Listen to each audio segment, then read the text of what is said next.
Assalamualaikum warahmatullahi wabarakatuh. Dimulai dari ayat 12. Liridha'illahi ta'ala wa li syafa'ati Rasulillah sallallahu alaihi wasallam. Al-Fatihah. A'udzu billahi minasy syaithanir rajim.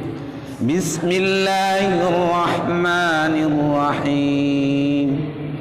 Alhamdulillahi rabbil alamin,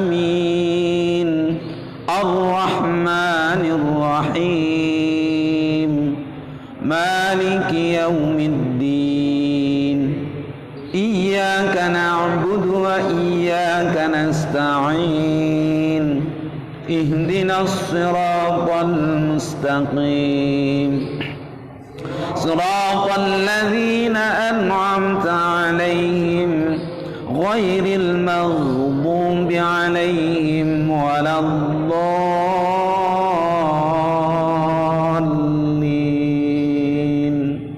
Amin.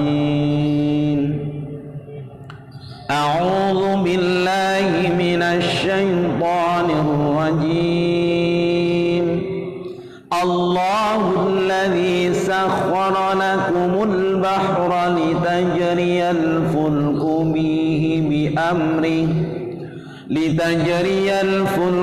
fihi bi amrihi wa litabtaghu min fadlihi wa la'allakum tashkurun. Wa sakhkhara lakum ma fis samawati wa ma fil ardi jami'an min inna fi dzalika laayatin liqaumin yatafakkarun. Qul lil ladzina amanu yaghfiru lil ladzina la yarjuna ayyamallahi liyajziya qauman bima kanu yaksibun. Man 'amila shalihan falinafsihi wa man asaa fa'alaiha thumma ila rabbikum turja'un. Walaqad atayna bani Israila al-kitaba wal hukma wan nubuwwata wa razaqnahum minat tayyibati wa faddalnahum 'alal 'alamin. Wa atainahum bayyinatin minal amr fama ikhtalafu illa min ba'di ma ja'ahumul ilmu baghyan bainahum. Inna rabbaka yaqdi bainahum yawmal qiyamati fima kanu fihi yakhtalifun. Thumma ja'alnaka ala syari'atin minal amri fattabi'ha wa la tattabi' ahwa'a alladhina la ya'lamun.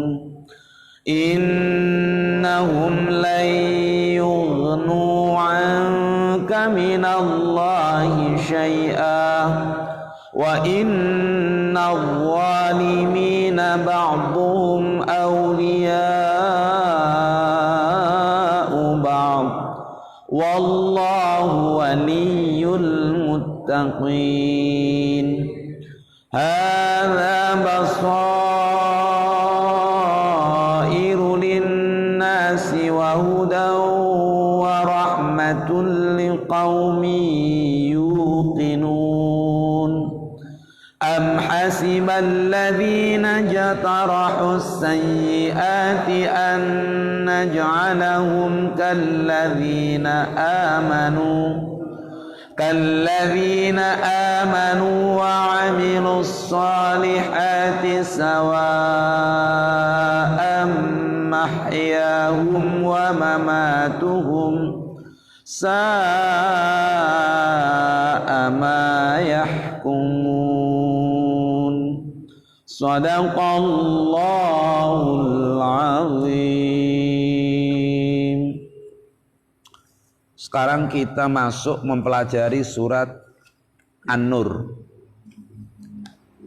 Surat An-Nur, surat yang ke-24. Dimulai dari ayat 1. Kita baca ayat 1 sampai dengan ayat 4.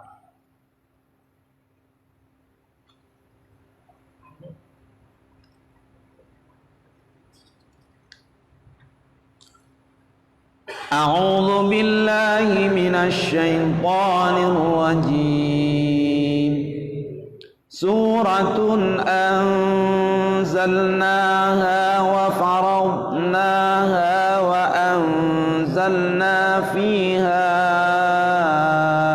آيات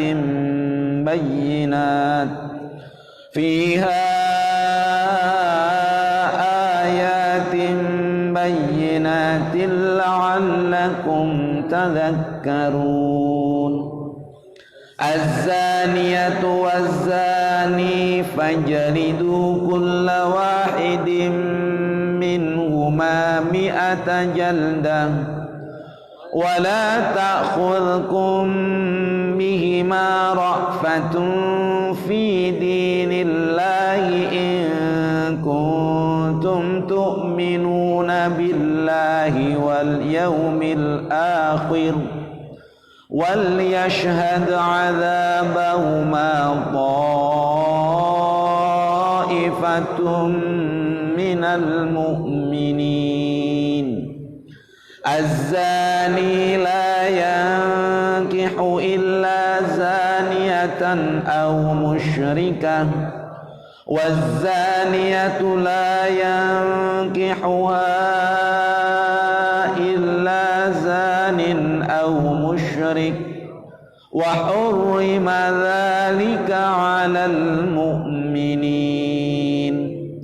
والذين يرمون المحصنات ثم لم يأتوا ب4 شهداء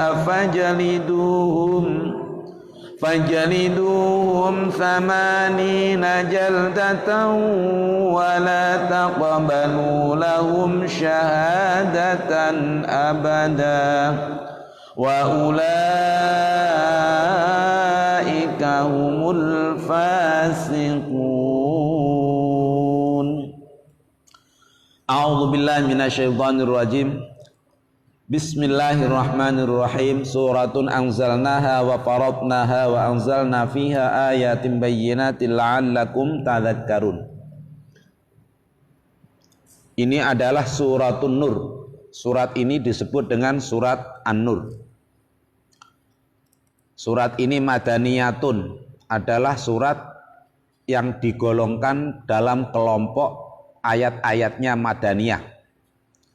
Sudah maklum, kita ketahui semua bahwa semua isi Al-Quran yang 114 ayat, 14 surat, 114 surat yang terdiri dari 6.236 ayat. Dulu waktu kecil kita diajari jumlah ayatnya 6.666. Itu angka cantik aja untuk menghafalnya biar gampang.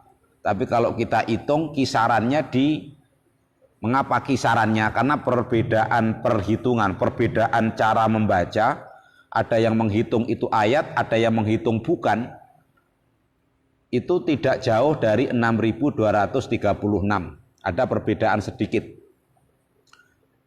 Ada yang lebih dari itu, ada yang kurang. Tapi lebihnya, kalaupun ada yang menghitung lebih, itu tidak sampai kepada 6.666. Kalau zaman sekarang kita gampang banget ini ngitung. Surat Al-Fatihah ada berapa? 7. Al-Baqarah berapa? Ali Imran berapa? Di total ketemu. Jadi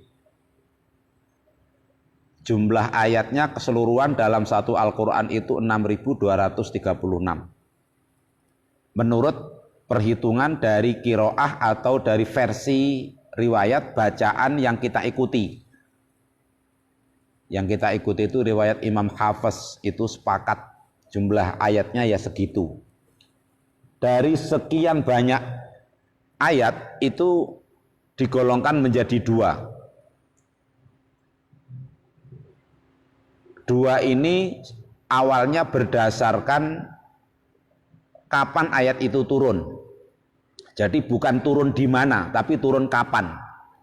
Kalau turunnya sebelum Nabi Muhammad hijrah, itu ayatnya disebut dengan ayat-ayat Makkiyah. Mau turun di Mekah, apa turun di sekitar Mekah, apa di Taif misalnya, itu ayatnya masuk kelompok ayat-ayat Makkiyah.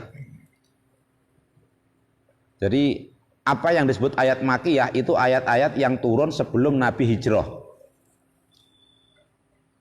Emang Nabi tinggalnya di Mekah, maka sifat ayatnya disebut ayat Makkiyah.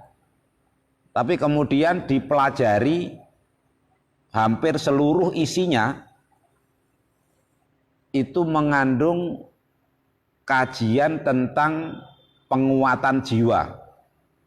Jadi membangun jiwa dan membentuk individu, internalisasi. Jadi membentuk individu, menguatkan masing-masing orang yang beriman. Maka isinya ayat-ayat Makkiyah itu tentang penguatan diri, tentang keimanan.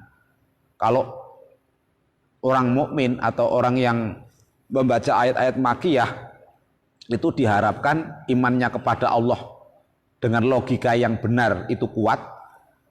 Iman kepada malaikat, iman kepada rasul, iman kepada kitab, iman kepada hari kiamat. Di dalamnya ada kisah-kisah. Jadi ayat-ayat Makkiyah itu banyak terkandung kisah-kisah. 60% Al-Quran itu isinya kisah. Dan tidak banyak hukum yang turun ketika ayat itu digolongkan dalam ayat-ayat Makkiyah. Jadi tidak mengatur tentang syariah. Syariah belum diatur. Yang diatur adalah iman, tentang tauhid. Karena yang dibangun pada masing-masing orang beriman saat itu bagaimana dia menolak sesembahan yang dilakukan oleh orang-orang Mekah saat itu. Menolak penyembahan-penyembahan yang tidak masuk akal. Kemudian menghadapi masa depan, akhirat, kemudian mengimani peristiwa-peristiwa yang terjadi dan seterusnya. Dan itu semuanya mengatur diri sendiri. Jadi membangun jiwa. Kalau di lagu kebangsaan kita itu kan itu yang didahulukan. Jadi bangunlah jiwanya. Membangun jiwa. Itu belum membangun masyarakat. Maka tidak ada perintah tentang membalas lawan yang menyerang. Nabi Muhammad ketika masih di Mekah sebelum hijrah, walaupun diserang ya nggak nyerang. Walaupun di Taif beliau dilempari, itu yang nggak nyerang. Orang misalnya Abu Dzar Al-Ghifari yang masuk Islam kemudian memproklamirkan Islamnya di depan umum yang sebelumnya dilarang oleh Rasulullah, dikatakan, wahai Abu Dzar, nanti setelah keluar dari rumah ini, yaitu dari rumah Baitul Arqam, dari rumah sahabat Al-Arqam, Setelah baca syahadat keluar. Lalu di luar dia memproklamirkan di samping Ka'bah mengatakan asyhadu alla ilaha illallah wa asyhadu anna Muhammadar Rasulullah. Jadi beliau menolak penyembahan terhadap berhala dengan suara yang lantang di depan umum. Itu sudah dilarang oleh Rasulullah, sudah dilarang, sudah nggak boleh itu. Tapi Abu Dzar orangnya memang dari Ghifar, orang Ghifar itu orangnya frontal. Orang-orang Ghifar itu kampungnya adalah kampung pembegal.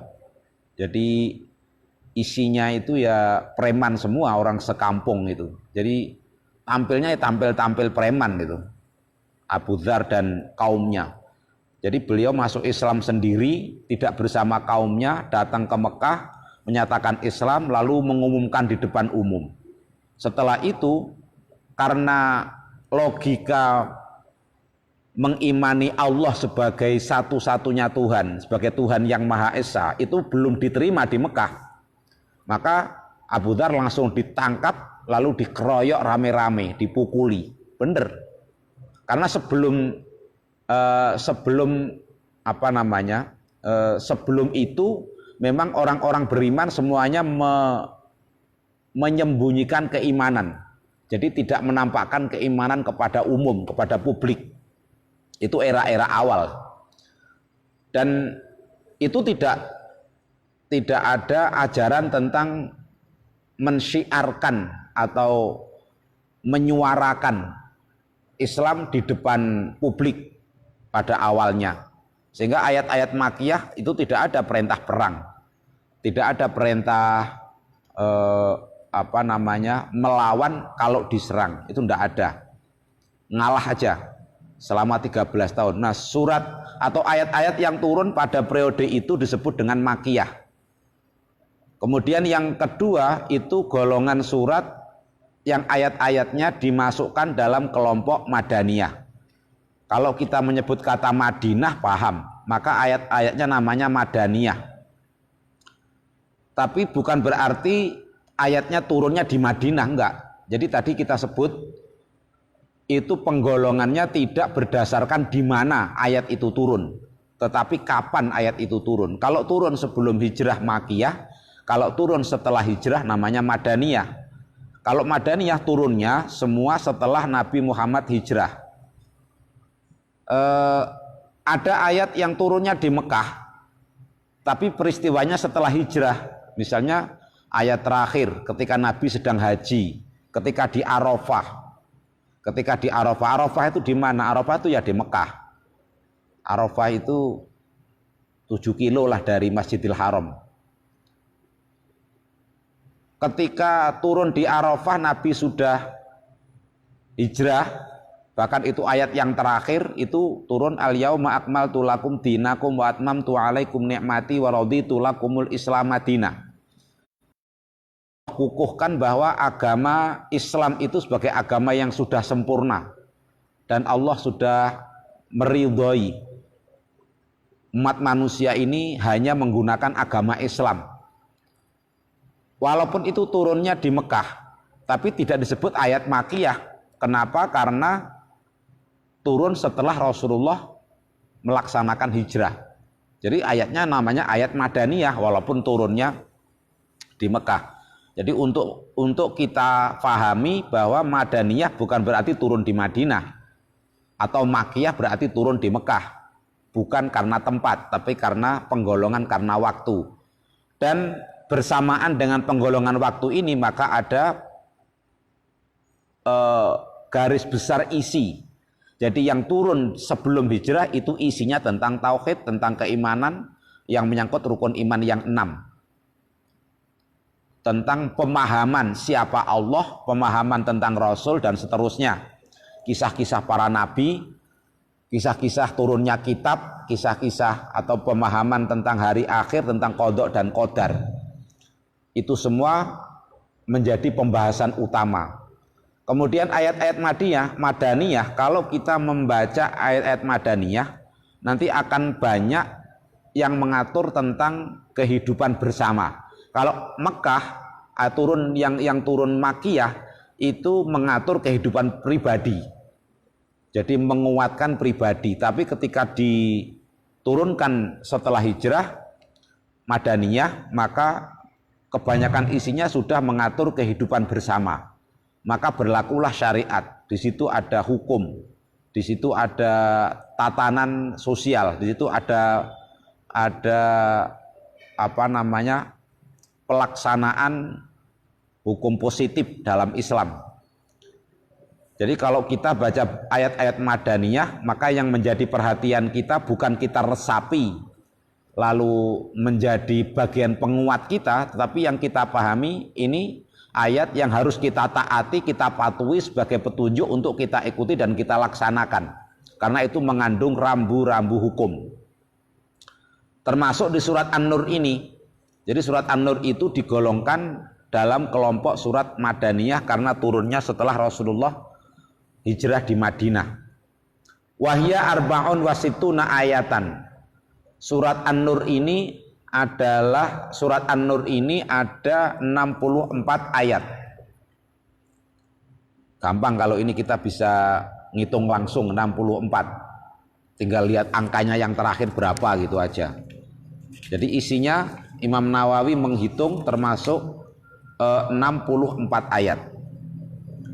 Wa alfun wa salatu mi'atin wa sittaha syarata kalimatan. Jumlah kata-katanya, jadi jumlah kata-katanya itu ada 1316 kata. Kalau kita suruh ngitung sendiri malah nggak sempat. Kita bayangkan bagaimana ulama dulu cintanya kepada Al-Quran bukan hanya menghafal, bukan hanya mempelajari isinya, bahkan mereka sampai sempat menghitung berapa jumlah kata-katanya. Jumlah katanya ada berapa. Dan karena sudah dihitung dengan jeli, dengan teliti, maka tidak mungkin ada penambahan kata baru di dalamnya. Tidak mungkin orang lain akan menyisipkan. Kan bahaya kalau ayat tentang hukum ada tambahan kata baru. Ini nanti akan berbeda dengan misalnya Alkitab yang versi terbit tahun berapa dan tahun berikutnya, dan versi terbit tahun berapa. Kalau Alkitab itu bisa berbeda, kata-katanya juga bisa berubah. Misalnya ada satu bagian itu di Alkitab, wahai kalian Bani Israel, Tuhan melarang kalian memakan babi. Ada ayat kayak gitu. Di terbitan yang lain itu ternyata ada tambahan hutan. Wahai Bani Israel, Tuhan melarang kalian untuk memakan babi hutan. Berarti kalau yang dipelihara nggak apa-apa. Itu kan namanya penambahan satu kata itu menjadi penting ya, menjadi bahaya. Kalau tidak di press, tidak di jumlahnya nggak diteliti, itu ada penambahan. Orang non Muslim itu tidak mungkin akan menyusupkan kata-kata baru di dalam Al-Quran. Apalagi kalau zaman dahulu para ulama walaupun belum banyak tulisan, belum banyak cetakan, mereka rata-rata Al-Quran itu dihafal karena dulu namanya percetakan masih sangat sederhana. Apalagi elektronik belum ada. Ya mereka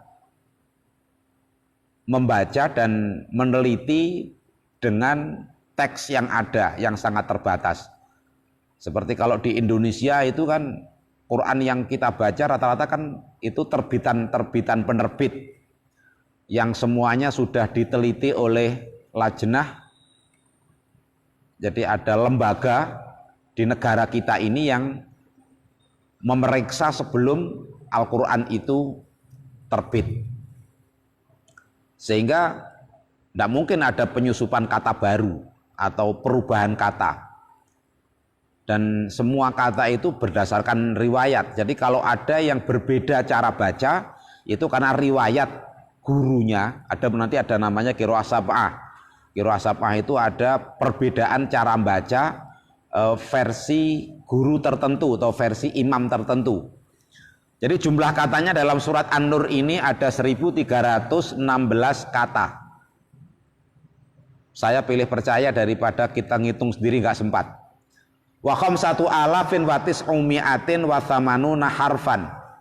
Jumlah huruf yang ada dalam surat An-Nur itu ada 5.980 huruf. Jumlah hurufnya, jadi misalnya kalau suratun, kata yang pertama, itu hurufnya ada berapa? Sin, wawu, ro, ta. 1, 2, 3, 4. Nanti anzalnaha, itu ada 1, 2, 3, 4, 5, 6. Kalau nanya dipanjangkan tambah lagi 1, berarti 7. Jadi mat, memanjangkan, membaca mat itu posisinya menambah 1 huruf. Makanya kalau kita baca panjang dibaca pendek itu kayak mengurangi 1 huruf. Tasdid itu posisinya 2 huruf. Kalau orang membaca tasdid tidak dibaca tasdid, misalnya asyhadu alla, itu enggak di orang baca tasdid enggak ditasdid, itu bisa mengurangi 1 huruf. Ya walaupun tidak semuanya sih. Ada yang dibaca tasdid itu karena sebab tertentu, tapi ada yang kata yang memang itu bertasdid dari awal dan itu dihitung 1 huruf, sehingga kalau orang menghilangkan tasdid itu seperti menghilangkan 1 huruf. Dan seterusnya. Jadi jumlah hurufnya itu ada 5.980 huruf. Ini surat An-Nur. Bismillahirrahmanirrahim. Suratun anzalnaha wa faradnaha wa anzalna fiha ayatin bayyinatin la'allakum tadhakkarun. Suratun qara'a al-'ammatu birraf'i.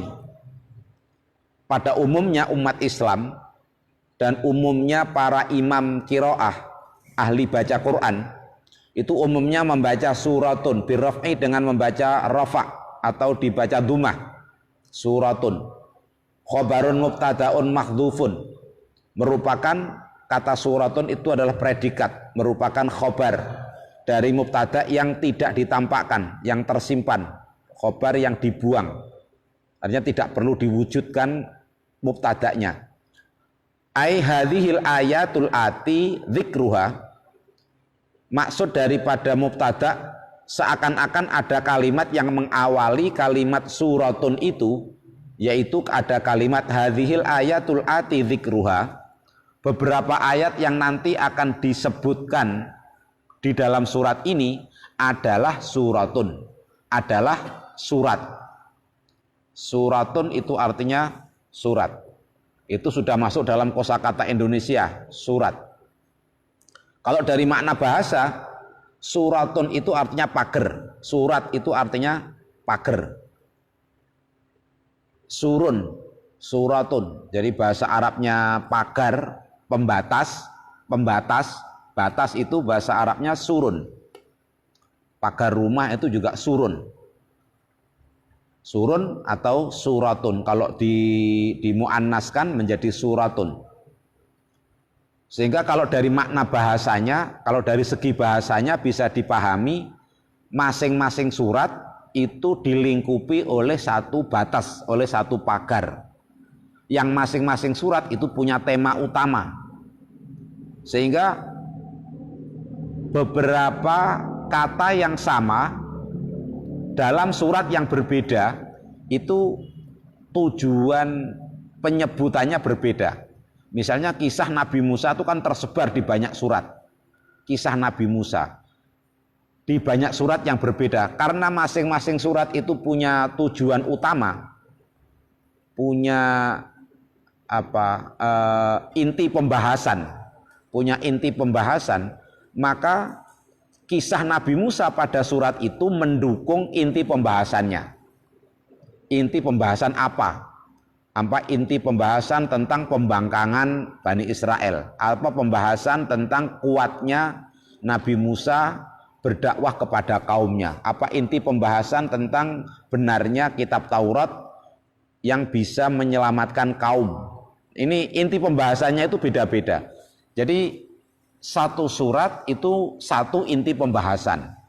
Nah, surat itu dibatasi, ada batas-batasnya. Makanya kalau di mushaf itu ditulis ada bismillah. Bismillah yang membatasi antara surat satu dengan surat yang lain karena tema utamanya berbeda. Ada surat yang tidak ada bismillahnya. Itu surat Al-Baro'ah atau surat At-Taubah. Surat itu punya banyak nama. Al-Baro'ah atau surat At-Taubah, surat 9. Dari sebelumnya surat Al-Anfal. Itu dipercaya oleh para sahabat, oleh para ahli Quran, bahwa inti pembahasan antara surat Al-Anfal dan surat At-Taubah itu sama. Itu satu inti pembahasan. Sehingga kalau dilihat dari segi itu, kenapa tidak ada bismillahnya? Karena itu sesungguhnya satu surat. Satu surat. Dengan inti pembahasan yang sama. Sehingga tidak ada pembatas. Walaupun ulama lain berpendapat surat itu tidak diawali bismillah. Itu dikarenakan bismillah itu mengutamakan maha kasih sayangnya Allah. Sedangkan ayat itu berisi tentang izinnya Allah membolehkan orang Islam untuk melawan orang-orang kafir. Dulu orang Islam tidak melawan, kalau diserang nggak ngelawan.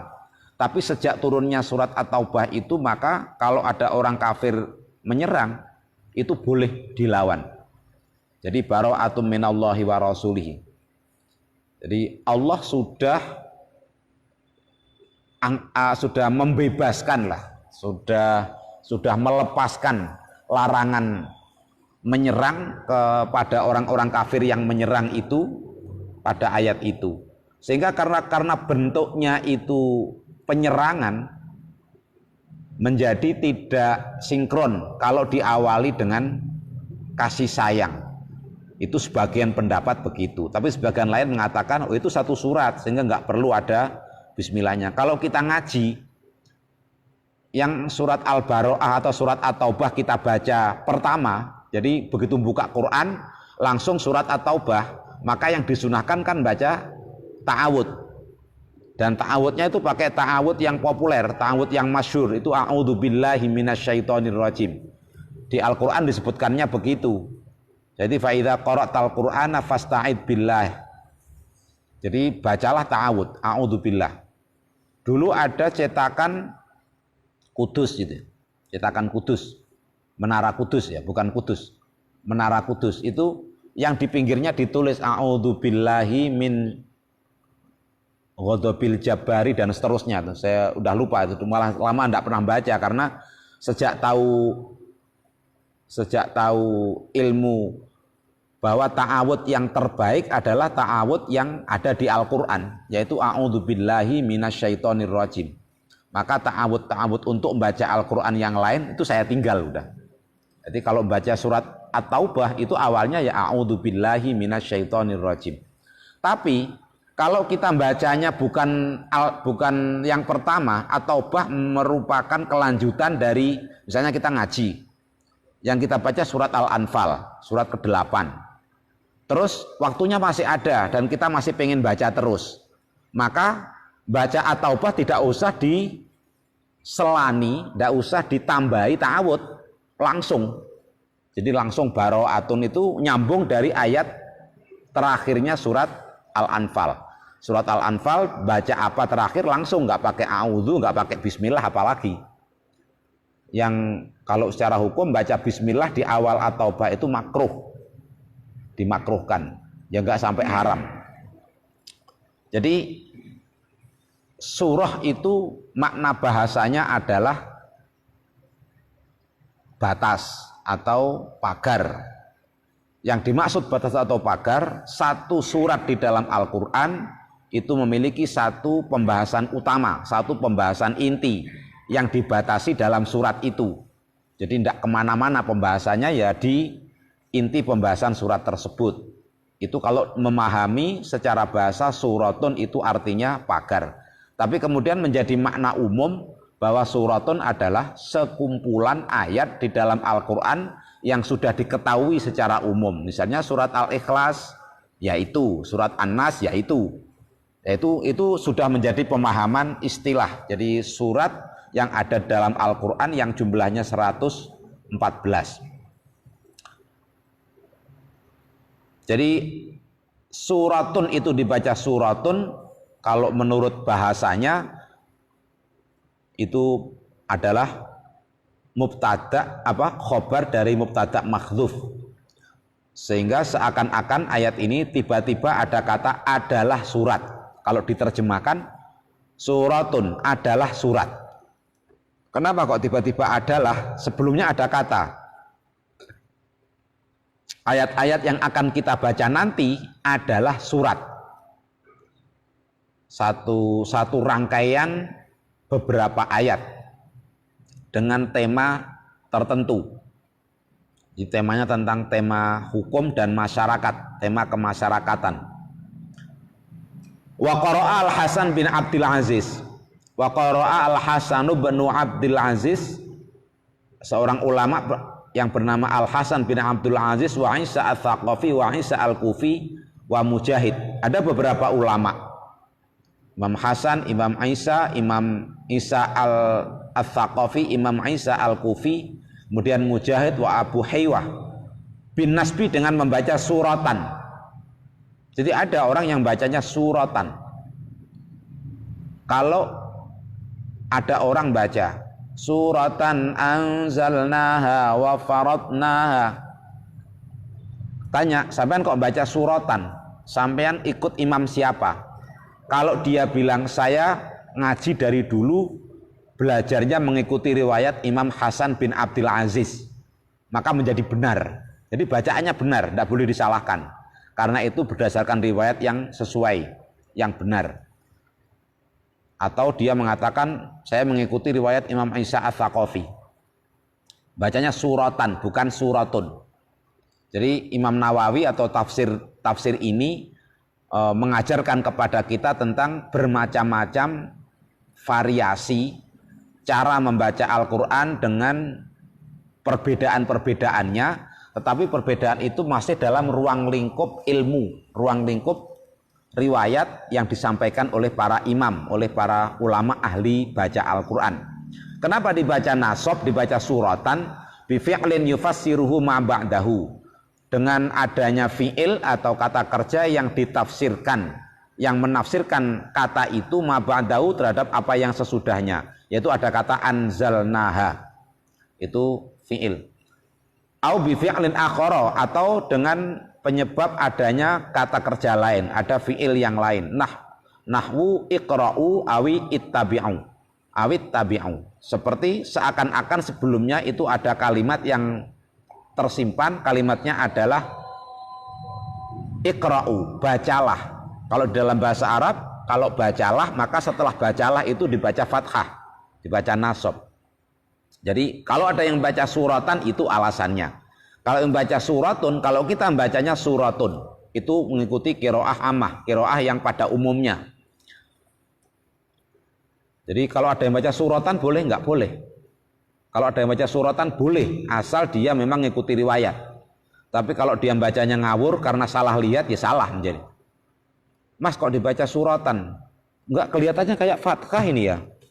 Bukan, itu dumah. Oh dumah ya. Kalau dia sendiri nggak tahu ilmunya, ya salah membaca suratan, karena nggak ada ilmunya. Anzalnaha yang telah kami turunkan surat itu.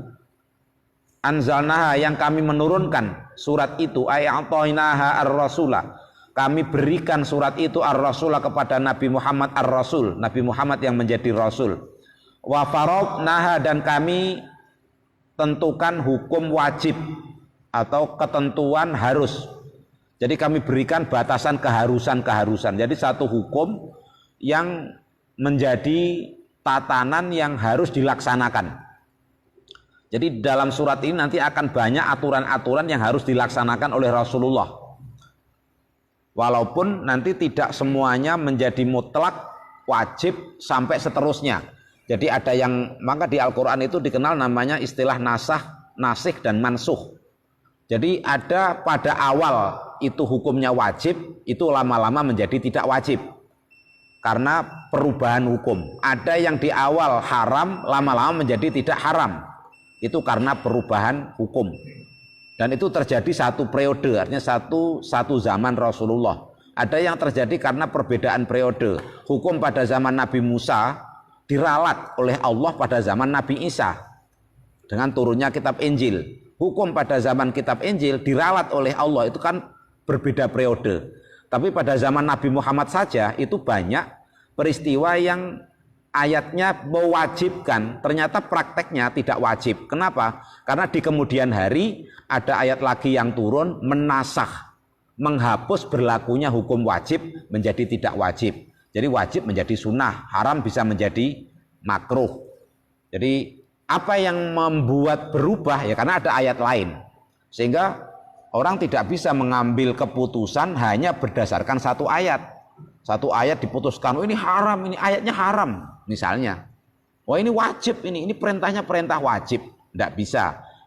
Ada ilmunya untuk menentukan ini haram mutlak atau ini makruh atau ini ada perubahan situasi. Jadi secara umum memang hukum itu berubah berdasarkan situasi dan kondisi.